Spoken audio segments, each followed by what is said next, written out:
I always knew my father had a complicated past, but I never imagined the extent of it until the reading of his will. The lawyer's words hung in the air, heavy with disbelief. And the entirety of Mr. Thompson's estate will be bequeathed to Ms. Olivia Hayes. Olivia Hayes? My stepsister? My name is Ethan, and until a few weeks ago my life was, well, it was mine. I had my routines, my small circle of friends, my comfortable if not extravagant life.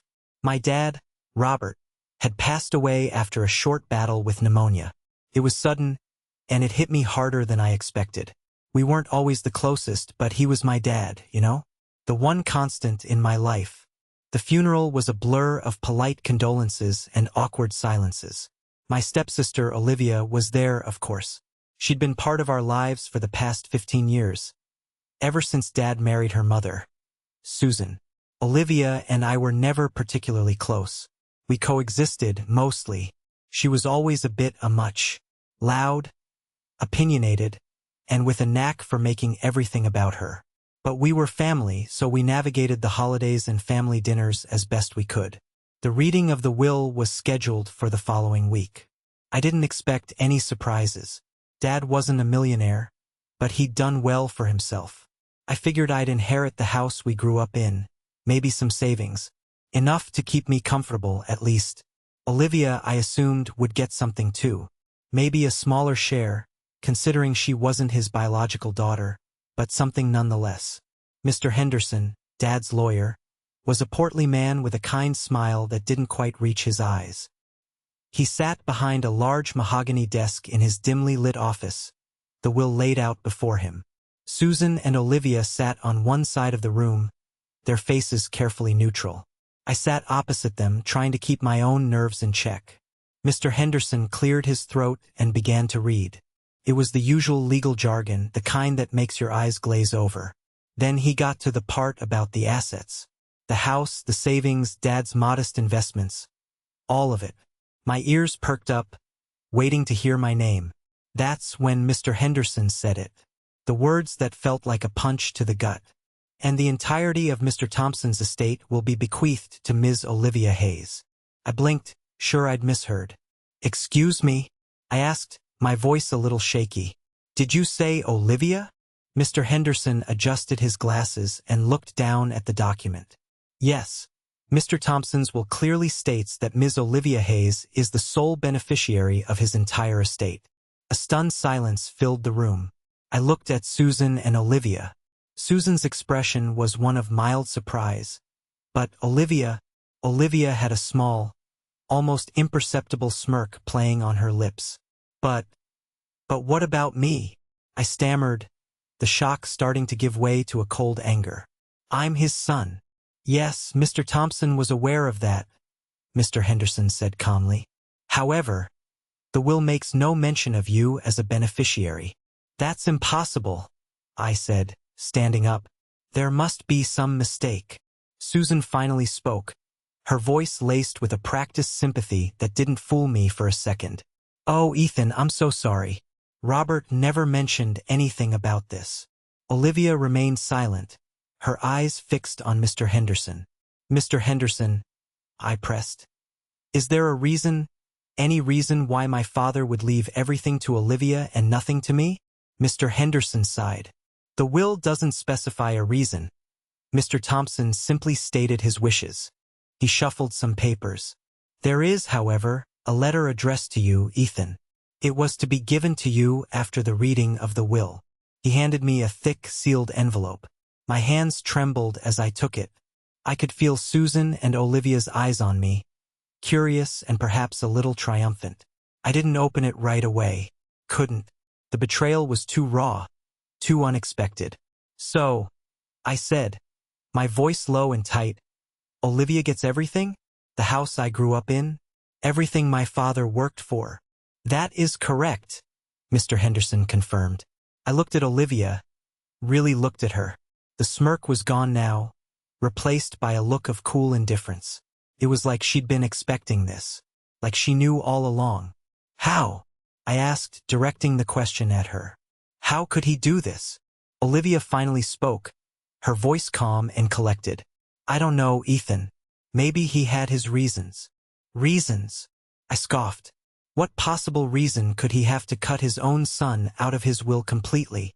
Ethan, please, Susan interjected, her tone placating. Let's not make a scene here. A scene, I repeated, my voice rising. My father just left everything to your daughter. I think I have a right to make a scene. I turned back to Mr. Henderson. Is there anything I can do? Contest the will? Anything? Mr. Henderson shook his head. Unless there's evidence of undue influence or that your father was not of sound mind when he signed the will, it would be very difficult. Undue influence? Was Olivia somehow involved in this? The thought sent a shiver down my spine. I left Mr. Henderson's office in a daze. The letter from my father felt heavy in my pocket, a physical representation of the rejection I now felt. Susan and Olivia didn't say a word as I walked out. I went back to the house that was no longer mine. It felt strange, walking through the familiar rooms, knowing that soon I'd have to leave. Everything was the same, yet everything had changed. That evening, I finally gathered the courage to open the letter. My hands were still shaking as I broke the seal and unfolded the crisp pages. My father's familiar handwriting filled the paper, but the words were anything but familiar. My dearest Ethan, if you are reading this, it means I am gone, and my final wishes have been revealed. I know this will come as a shock, and I can only imagine the pain and confusion you must be feeling. Please believe me when I say that this decision was not made lightly. There is something I have kept from you, something that I should have told you a long time ago. Olivia is not my daughter. I stopped reading, my heart pounding in my chest. Not his daughter, but Susan had been married to my dad for 15 years. Olivia was around the same age. How could she not be his daughter? I continued reading, my eyes scanning the lines, desperate for an explanation. Susan came into my life with Olivia. She told me that Olivia's father had passed away, and I accepted them both into my heart and my home. I loved Susan, and I grew to care for Olivia as if she were my own. But the truth is, I always knew that Olivia wasn't mine biologically. A few years ago, Susan confessed the truth to me. Olivia's biological father is alive, and he is a very wealthy man. Susan had an affair with him many years ago before she met me. He was never involved in Olivia's life, and Susan didn't want him to be. But recently he reached out wanting to connect with his daughter. My mind was reeling. This was like something out of a soap opera. Susan was hesitant, but Olivia was eager to meet him. After much discussion, we decided to let her. This happened in secret without your knowledge. Olivia met her biological father, and they formed a connection. He is now a significant part of her life, providing her with opportunities and financial support that I could never offer. Knowing this, I made the decision to leave my estate to Olivia. She is already well taken care of, but I wanted to ensure her future security. You, Ethan, are my son. You are capable and resourceful, and I have no doubt that you will build a good life for yourself. I have always been proud of you. I know this doesn't make it right, and I am truly sorry for the pain this will cause you. But I hope that one day you can understand my decision. With all my love, Dad. I reread the letter several times, trying to process the information. Olivia had another father, a wealthy one, and my dad knew all along? Why hadn't he ever told me?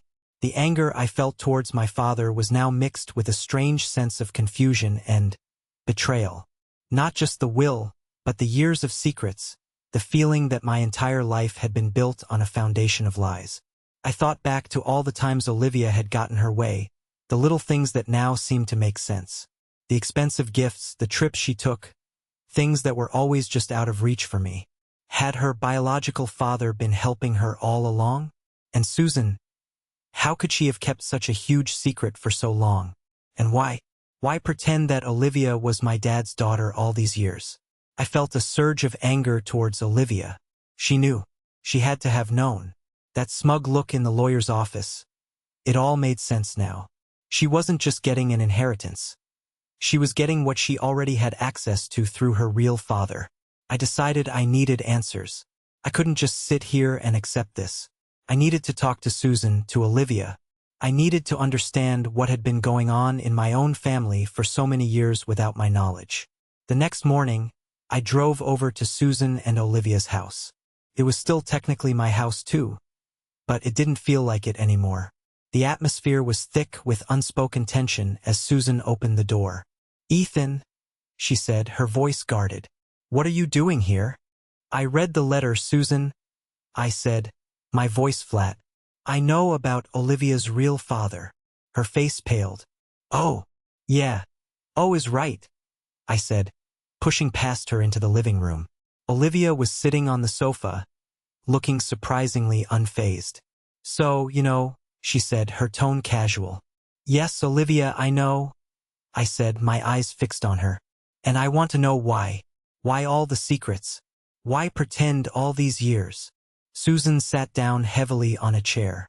"It wasn't supposed to happen like this, Ethan. Robert wanted to tell you." But what?" I pressed. "He ran out of time? He was worried about how you'd react," Susan said softly. "He loved you both in his own way." "Loved us?" I scoffed. "He left me nothing. Absolutely nothing." "He thought you'd understand," Olivia said, her voice sharp. "He knew you were independent." "Independent?" I repeated, my anger rising. "Is that what you call it? Being completely cut off? Left to fend for myself while you get everything?" "It's not like I asked him to do this," Olivia said defensively. "But you knew, didn't you?" I accused. "You knew about your real father, and you knew about the will." Olivia hesitated for a moment, then nodded slowly. "Yes, I knew. And you didn't think to tell me?" "It wasn't my place," she said, avoiding my gaze. "Not your place," I exclaimed. "We're supposed to be family. Don't you think I deserved to know that my stepsister wasn't really my stepsister? That my father had been keeping this huge secret for years?" The argument escalated quickly. Accusations flew back and forth, years of unspoken resentments bubbling to the surface. Susan tried to mediate, but her efforts were futile. The truth had shattered the fragile facade of our family, revealing the cracks and fissures that had always been there. I learned that Olivia's biological father was indeed very wealthy, a tech mogul from California. He had recently reconnected with Olivia and was showering her with attention and gifts. My dad, feeling that Olivia was already financially secure through her biological father, decided to leave his own estate to her, believing that I would be fine on my own. Fine on my own. That's what everyone always said about me. Ethan's so responsible. Ethan's so independent. But it wasn't a compliment. It was an excuse to not care, to not pay attention. As I stood there, arguing with Susan and Olivia in what used to be my home, a wave of exhaustion washed over me. What was the point? They had their secrets, their justifications. They had each other. And I had nothing but a letter and a broken sense of family. I turned and walked out, not saying goodbye. I didn't see the point. As far as they were concerned, I was fine on my own. And maybe, just maybe, I would be. But not here. Not with them. I drove aimlessly for hours, the letter from my father crumpled in my pocket. The weight of his betrayal, Susan's deception, and Olivia's complicity pressed down on me. I felt like a stranger in my own life, adrift and alone. Finally, as the sun began to set, I pulled into a small motel on the outskirts of town. It wasn't much, but it was a place to sleep, a place to think. As I lay in the unfamiliar bed, staring at the ceiling, a single thought echoed in my mind. I needed to start over, to build a life for myself, far away from the secrets and lies that had defined my past. But first, there was one more thing I needed to do. One more person I needed to confront. The person who had orchestrated this whole charade. My father's wife, Susan. And I had a feeling her secrets ran deeper than I could possibly imagine. The next morning, the cheap coffee from the motel did little to soothe the knot of anger and suspicion in my stomach. My father's letter had answered some questions, but it had raised even more. Why the secrecy surrounding Olivia's father? Why hadn't my dad told me any of this? And most importantly, what was Susan's role in all of this? I drove back to the house that felt increasingly alien. Susan was in the kitchen, making herself breakfast. She looked up, startled, when I walked in. "Ethan, what are you doing back here?" she asked, her voice tight. "I have more questions, Susan," I said, my gaze unwavering. "Questions that my father's letter didn't answer." She sighed, putting down her toast. "Look, Ethan, I understand you're upset, but upset doesn't even begin to cover it," I interrupted. "You kept a massive secret from me for 15 years. My father left me out of his will completely, based on a lie. And Olivia knew all along." Susan's eyes flickered towards the hallway, as if expecting Olivia to appear. "It wasn't a lie, exactly." "Oh, really?" I challenged. "So Olivia's father just happened to be a wealthy tech mogul who conveniently reappeared in her life right around the time my dad was making his will?" Susan's composure finally cracked. "It's not that simple, Ethan." "Then explain it to me," I demanded, pulling out a chair and sitting down at the kitchen table. "Explain why my life feels like a carefully constructed illusion." She hesitated, her gaze darting around the room as if looking for an escape. Robert was sick for longer than he let on." "What do you mean?" "He was diagnosed with a serious heart condition a couple of years ago," she confessed, her voice barely a whisper. "The doctors said. They said he didn't have much time." My blood ran cold. Dad had been sick, and he hadn't told me? "Why didn't he tell me?" I asked, my voice trembling. Susan looked down at her hands. "He didn't want to worry you. He knew you had your own life, your own struggles. So instead, he decided to completely rewrite his will and keep me in the dark about everything. He thought he was doing what was best for everyone," Susan insisted. "He knew Olivia would be taken care of by her father, but he wanted to make sure she was truly secure." "And what about me?" I asked, the hurt and anger bubbling up again. "Didn't he care about my security?" "Of course he did," Susan exclaimed. "But he knew you were strong, Ethan. He believed in you. Believed in me enough to leave me with nothing?" The silence that followed was heavy with unspoken words. I could see the guilt in Susan's eyes, but also something else, a hint of fear. "There's more to this, isn't there?" I said, leaning forward. "What else aren't you telling me, Susan?" She wrung her hands nervously. It's about Olivia's father." "What about him?" He's not just wealthy, Ethan. He's powerful." "Powerful how?" Susan hesitated again, then took a deep breath. Robert owed him money." My eyes widened in disbelief. "My dad owed money to Olivia's rich biological father? How was that possible?" "What are you talking about?" I asked, my voice incredulous. "Years ago," Susan began, her voice low and strained, "when Olivia was just a baby, her father, he wasn't in a good place. He had some financial troubles. Robert helped him out, lent him a significant amount of money. And now he's paying it back?" I guessed. Susan shook her head. "No, Robert never asked for it back. He said it was an investment in Olivia's future." This was getting more and more bizarre. My dad, a man who always preached financial responsibility, had just given away a fortune? But why would he leave everything to Olivia then? I asked, my confusion growing. Susan's gaze shifted nervously. Because Olivia's father threatened him." "Threatened him?" I repeated, my voice rising in disbelief. "Threatened my father?" "He found out about the loan years later," Susan explained, her voice trembling. "He wasn't happy that Robert had kept it a secret. He implied that if Robert didn't ensure Olivia was taken care of in his will, there would be consequences." "Consequences? What kind of consequences?" My mind raced, trying to piece together the puzzle. "So my father changed his will because he was being blackmailed?" Susan nodded slowly, tears welling up in her eyes. "He didn't want to put you in danger, Ethan. He thought this was the only way to protect you." "Protect me? By cutting me out of his life and his will?" It made no sense. "And you went along with this?" I asked, my voice filled with disbelief and anger.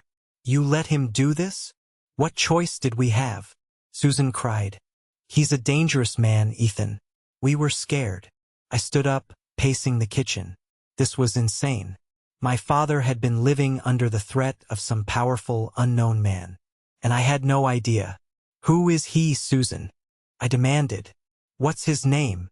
Susan hesitated. Her eyes filled with fear. I can't tell you, Ethan. He made it very clear that we were never to speak of this to anyone. But he's my father too, in a way, I argued. Doesn't I have a right to know who he is? It's better if you don't, Susan insisted. For your own safety. I looked at her, my mind racing. Was this the truth? Or was there another layer of deception? And Olivia? I asked. Did she know about this? Susan nodded. She found out a while ago. Her father. He wanted her to know why Robert was being so generous to her. So Olivia had known about the blackmail, about the threat to my father, and she hadn't said a word to me. The betrayal cut deeper than I could have imagined. This is unbelievable, I said, shaking my head. My whole life has been a lie. Ethan, please, Susan pleaded, reaching out to me. We did what we thought was best. Best for who? I asked, pulling away. Certainly not for me. I couldn't stay there any longer. The air in the house felt thick with secrets and lies. I needed to get out, to think, to process everything I had just learned. I walked out of the house, leaving Susan standing alone in the kitchen, tears streaming down her face. I didn't look back. I drove back to the motel, my mind a whirlwind of emotions. Anger, confusion, betrayal, fear. It was all swirling inside me. What was I supposed to do with this information? My father had been blackmailed into leaving his entire estate to my stepsister, and my stepsister and stepmother had kept it all a secret from me. As I sat on the edge of the bed, staring at the worn carpet, a new feeling began to emerge from the chaos. Determination. I wasn't going to let this stand. My father might have felt powerless, but I wasn't. I deserved to know the truth, the whole truth, and I was going to find it no matter what it took. My first step was to find out who Olivia's biological father was. Susan wouldn't tell me, but maybe Olivia would. Or maybe there was another way. My father must have kept some kind of record, some clue. I decided to go back to the house one last time. Not to confront Susan or Olivia, but to search for anything my father might have left behind. Something that could shed more light on this whole mess. I waited until nightfall, when I knew Susan and Olivia would likely be asleep. I parked my car down the street and quietly made my way to the back of the house. I knew the layout well. The back door was usually unlocked. I slipped inside, my heart pounding in my chest. The house was silent and dark. I moved slowly, carefully, making my way to my father's study.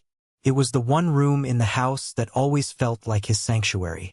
I closed the door behind me and turned on the small desk lamp. The room was just as I remembered it, filled with books, papers, and mementos from his life. I started with his desk, going through drawers, looking for anything that seemed out of place or important. I found old bills, tax returns, letters from friends, but nothing about Olivia's father or the alleged blackmail. I searched the bookshelves, hoping to find a hidden journal or a secret compartment. Nothing. Just as I was about to give up, I noticed a small, locked box tucked away in the back of the bottom drawer of his desk. I didn't recognize it. My father had never owned a locked box before. My hands trembled as I picked it up. I shook it gently, but there was no sound. I had no idea what was inside, but I had a feeling it held the answers I was looking for. I took the box back to the motel. I spent the next hour trying to open it, but it was no use. The lock was sturdy. Finally, in desperation, I drove to a pawn shop I knew on the other side of town.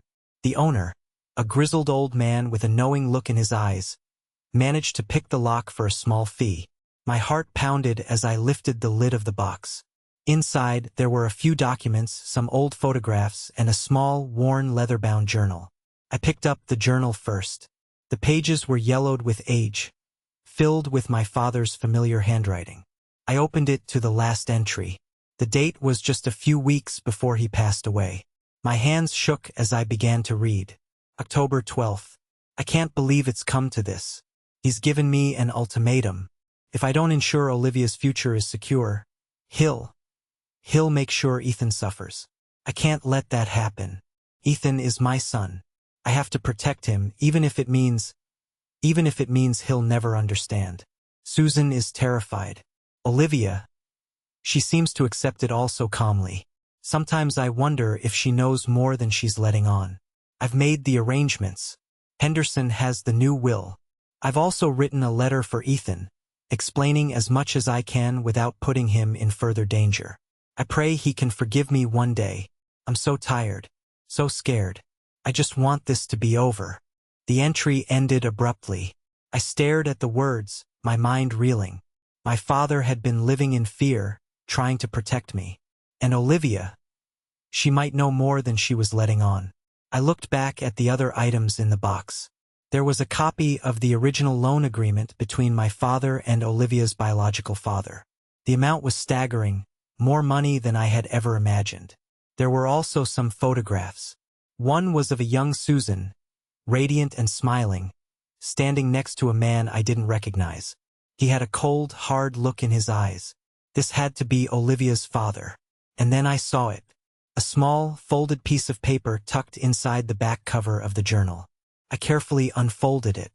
It was a newspaper clipping dated several years ago. The headline screamed, "Local businessman indicted in massive fraud scheme." The accompanying photograph was of the same man in the picture with Susan. His name was Victor Martel. A chill ran down my spine. Victor Martel. The name sounded vaguely familiar. I pulled out my phone and searched for it. The results flooded my screen. Victor Martel was not just a businessman. He was a notorious figure, known for his ruthless tactics and connections to organized crime. He had been acquitted in the fraud case due to lack of evidence. But the rumors and suspicions had always lingered. Everything clicked into place. The loan, the blackmail, my father's fear. It all made terrifying sense.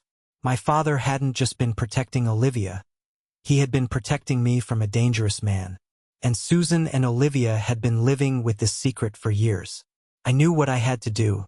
I couldn't let Victor Martel get away with this. I couldn't let my father's sacrifice be in vain. I had to expose him, to bring him to justice. I gathered all the documents and the journal, carefully placing them back in the locked box. I needed to think, to plan my next move. Going directly to the police might not be the best option, given Martel's connections. I needed solid proof, irrefutable evidence. As I sat there, a thought struck me. Olivia. She knew Martel. She had a relationship with him. Maybe, just maybe, she could help me. The next morning I called Olivia. She sounded surprised to hear from me. I asked her to meet me at a neutral location, a coffee shop downtown. She hesitated but eventually agreed. When she arrived, she looked nervous. She avoided my gaze, fiddling with her coffee cup. "So," she said, her voice tentative. "What do you want, Ethan?" I took a deep breath. "I know about Victor Martel." Her head snapped up, her eyes wide with shock and fear. How do you know that name?" I pulled the newspaper clipping out of my pocket and slid it across the table. Her face paled as she looked at it. "My father left me a journal," I explained. "I know about the loan, the blackmail, everything." Tears welled up in Olivia's eyes. "Oh, Ethan, I'm so sorry. We never wanted this to happen. But you kept it from me?" I said, my voice tight with anger and hurt. "You let me believe that my own father didn't care about me. We were scared," she whispered. "He's a dangerous man." "I know that now," I said. "But I need your help, Olivia. We need to stop him." She looked at me, her expression torn. I don't know if I can. He's my father. He's also a criminal who blackmailed our father," I countered. "Don't you want justice for him?" Olivia hesitated for a long moment, then nodded slowly. Yes, I do." Over the next few weeks, Olivia and I worked together in secret. She provided me with information about her father's dealings, his contacts, his weaknesses. I used the documents from my father's locked box as a starting point, digging deeper, looking for concrete evidence of his criminal activities. It wasn't easy. Martel was careful, leaving few traces. But slowly, painstakingly, we began to piece together a case. We discovered a network of shell corporations, offshore accounts, and a pattern of intimidation and fraud. Finally, we had enough. I contacted the authorities, providing them with all the evidence we had gathered. They launched an investigation, and within a few weeks, Victor Martel was arrested. The news sent shockwaves through the city. Martel's carefully constructed image of a successful businessman crumbled overnight. The trial was long and complex, but in the end, justice prevailed. Victor Martel was found guilty on multiple charges and sentenced to a lengthy prison term. In the aftermath, things between Olivia, Susan, and me began to heal, slowly but surely. The secrets were out in the open, and while the pain of the past wouldn't disappear overnight, there was a sense of relief, a feeling that we could finally move forward. Olivia and I started to build a real relationship, one based on honesty and shared experience. Susan, though still carrying the weight of her choices, seemed to find some peace knowing that the truth had finally come out. As for my father's will, now that the blackmail was exposed, it was successfully contested. I inherited the house and a portion of his estate. It wasn't about the money, though. It was about justice for my father, and about reclaiming my own life, free from the shadows of secrets and lies. The experience had changed me. I was no longer the naive, somewhat overlooked son. I had faced betrayal, uncovered a dangerous conspiracy, and fought for the truth. I had found strength I never knew I possessed. And in the end, I had not only found justice for my father but also a sense of closure for myself. The road ahead wouldn't be easy, but for the first time in a long time, I felt like I was finally in control of my own story.